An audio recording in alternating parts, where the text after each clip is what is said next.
Hello friends, তোমরা সবাই কেমন আছো?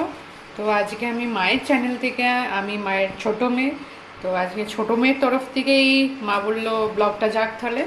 তো আজকে এখানে দেখছো কি রেসিপিটা গেস করতেই পারছো কি হতে পারে। হ্যাঁ, তো চলেই এলো পৌষ সংক্রান্তি, আর পৌষ সংক্রান্তি মানে আমরা খুব সুন্দর পিঠে পুলি, তারপরে পাটি সাপটা, আরও কত কী খাই, ভাজা ভাজা পিঠে, সেদ্ধ পিঠে, যে যেমন পারে।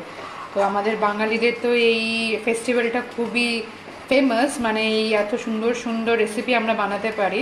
তো মা বললো আজকে তোকে আমি ক্ষীর বানানো শেখাই। তো মা যেরকম যেরকম আমাকে সাজেশনস দিয়েছিল, আর আমরা একটু ইউটিউবেও দেখেছিলাম।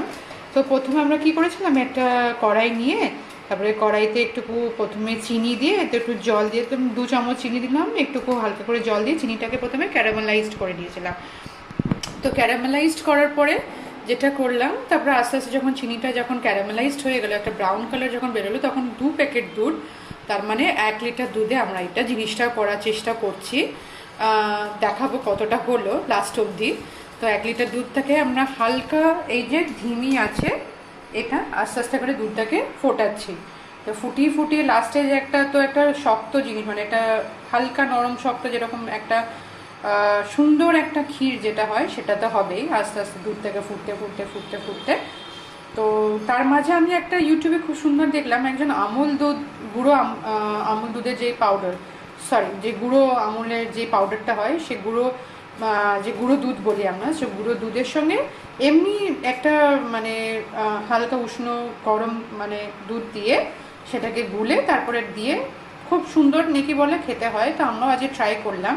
তো আস্তে আস্তে দেখছি একটা খুব সুন্দর একটা লালচে লালচে কালারও আসছে, মানে ক্ষীরটা আমাদের ইন দ্য প্রসেস মেকিং। আর মা বললো যে দেখিস যেন ওটা দুধটা ধরে না যায়। তো আমাকে আস্তে আস্তে এটা দায়িত্ব দিয়েছে আজকে এই ক্ষীরটা করার।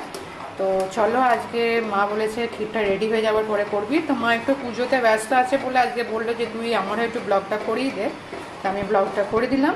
আর এদিকে দেখতে পাচ্ছ, তো আজকে হবে আমাদের বাঙালিদের খুব প্রিয়, আবারও বেগুন, আমাদের প্রিয়, বাঙালিদের প্রিয় কিনা আমি জানি, আমার আর মায়েরও খুব প্রিয় এই যে বেগুন পোড়া। তো মা এটাকে, বেগুনটাকে এরকম একটা জালিতে রেখে বেগুনটাকে অলমোস্ট রেডি করে রেখে দিয়েছে। তারপরে মা বলে একটু রসুন, একটু টমেটো, একটু পেঁয়াজ, একটু সর্ষে তেলে ভেজে নুন দিয়ে, লঙ্কা কুচি দিয়ে, এই ধনে পাতা দিয়ে এই বেগুনটার ভর্তাটা করা হবে। তো চলো, এরকম ছোট ছোট আমরা লং ভিডিও, শর্ট ভিডিও দিতে থাকবো, আর মায়ের চ্যানেলটা তোমরা সাপোর্ট করতে দেখো। আর হ্যাঁ, এইদিকে একটুকু কফি গরম করা হচ্ছিলো, মানে ব্ল্যাক কফি করা হচ্ছিলো, আমি মায়ের জন্য একটু হেনা গুলে দেবো তাই বলে। চলো, টাটা।